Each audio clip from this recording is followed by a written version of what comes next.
Wow, this is episode 250, and I cannot believe that we are here.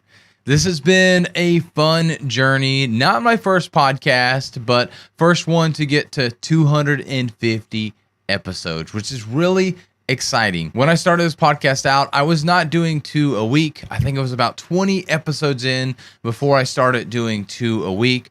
But ever since then, I've been doing 2 episodes a week, which can be very daunting. And so if you are thinking about starting a podcast, what I want to do on this episode is not talk about all the wonderful things that I've done, the accomplishments that have happened because of this, and the cool guests that I've had on. While those are things that I could for sure talk about, I really want to encourage you to start your own podcast, to start your speaking journey. Because you're probably looking at me, 250 episodes in. There's been changes for me over the 250 episodes. I think it's been 2 years, a little over 2 years. I can't remember exactly when I started it, but it's been about 2 years for the podcast. I think March will be the 3rd year on the podcast, and just an exciting thing, or officially 2 years. But anyways, always exciting to go through and do these episodes.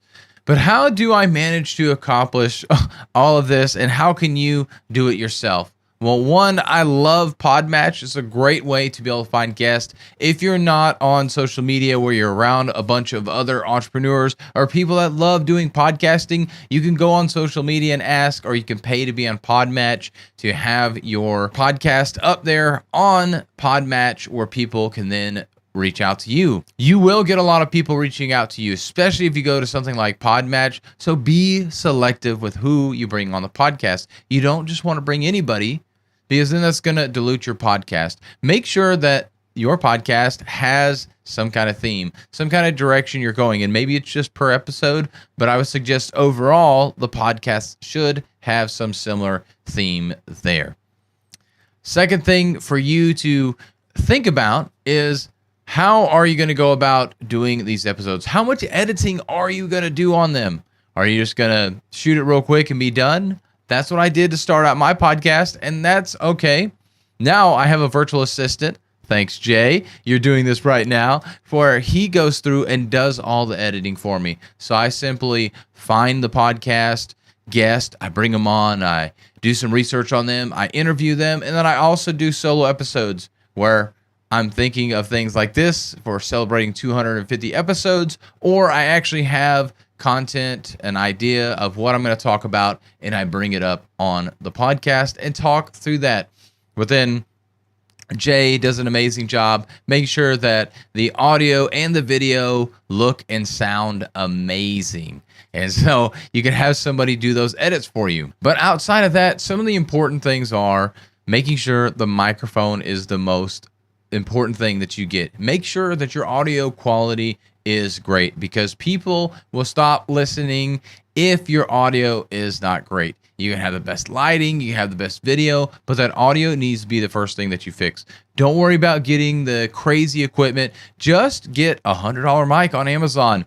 Easy to get. Once you get that in place, 1080p webcam would be another thing I would suggest. Making sure that you're getting something that has at least a 1080 for your video rate there and everything.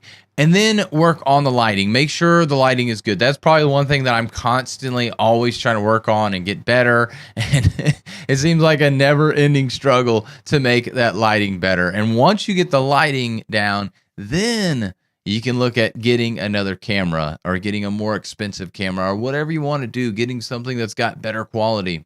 And guess what? When you get the better camera, you're going to find that you're going to need better lighting, because now that better camera exposes all the bad lighting that you had with the not as great of a camera. So keep that in mind as you start to upgrade. You will start to find you're upgrading more and more things, doing more and more things like that. For me, actually, as I'm recording this now, I've got a new stand for my camera. I started getting annoyed that I had a standing desk, and yet I had the camera on a tripod, so then I'd have to adjust the camera if I adjusted the desk and everything. And so finally I got one that's attached to the desk, and even the boom here for my microphone.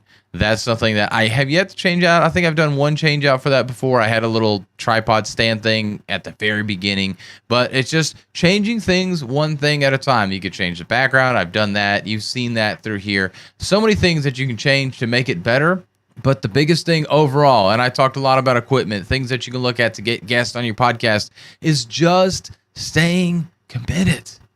I mean, 250 episodes, there's not a lot of people that get to that. So I'm definitely patting myself on the back here. But you just need to stay committed. I do not have the best downloads history of anybody. And that's okay. I am here for those that are willing to listen to me. But I've been staying committed. And I went from maybe 10 to 20 listens a week. And that's with 2 episodes a week. So that means people are probably listening to 5 or 10 people maybe listening. So now I'm getting 60 to 80. I'm starting to get up to 80. I was pretty consistent at 60 for the last couple of months. And now I'm starting to see 80 listens a week. And so it's slowly growing. You're not going to be the Joe Rogans out there. You're not going to be this great podcast host. I mean, he's well over 1,000. I want to say he's like 2,000 or 3,000 episodes in. He's been doing it for a very long time. And that's why he's where he's at. So you just need to take the action. You just need to get started. Keep it simple. Find ways to have people on for free, to do things as cheap as possible. You don't have to get all the best equipment to start, but just get started and you'll find the things that you need to fix. That's how it was for me. I just bought a basic mic and I ended up buying an upgrade later. Thanks, Sean Barnes, on that. Thanks for your encouragement, man, for all the podcasts that we've done together, collaborating. Still got to get you on, man, to be on the podcast once again. But I was able to upgrade that recently because of making some other changes to the whole podcast studio, and I just wanted to upgrade. It had been 5 years since I'd bought that podcast or that mic, and so I wanted to be able to have another microphone and everything. And this one definitely is better than the other one. This was a couple $100 versus $100 for the original, or $80 or something like that 5+ years ago. But it all just came with incremental changes. I didn't try to change everything at once. Like going back to what I mentioned about the lighting. I started with a webcam. I got the lighting together, and then I decided I want to upgrade the camera to get better quality content for the reels, especially that we do with this. Jay helps out with that, and that's something that him and I talked through because he's more the expert on that. And so I upgraded the camera, but then when I upgraded the camera, I had to upgrade my lighting, and I'm still, like I said, working on that. But these are things that you just work through over time, and just make sure that you're continually just trying to move forward one step at a time. Because I promise, the things that you're doing will create that impact. But it's all about you just taking one step at a time. You don't get to 250 episodes overnight. It's gonna take time. But I promise it's all worth it. So this episode was meant to mark a milestone, to talk a little bit about that milestone, but it was more important for me to share with you a little bit about the podcast journey, the things that I've done to make this podcast better, to continue to evolve with the podcast, and to encourage you to just get started. It will get better. You will figure things out. You're not going to be good at first. I wasn't good at first. Even though this wasn't my first podcast, I'm better now than I was before I started the podcast, or as I got into the podcast. So just continue to take one step forward at a time. Continue to record episodes. You will get better. Look back on those other episodes, and you will get better. So this is me encouraging you to take that step. And if you have any questions, if you want to reach out to me, I am open to that conversation. I'm happy to hop in the DMs, to have a conversation, to encourage you along the way. But you have a message that's worth sharing. You need to get that message out there.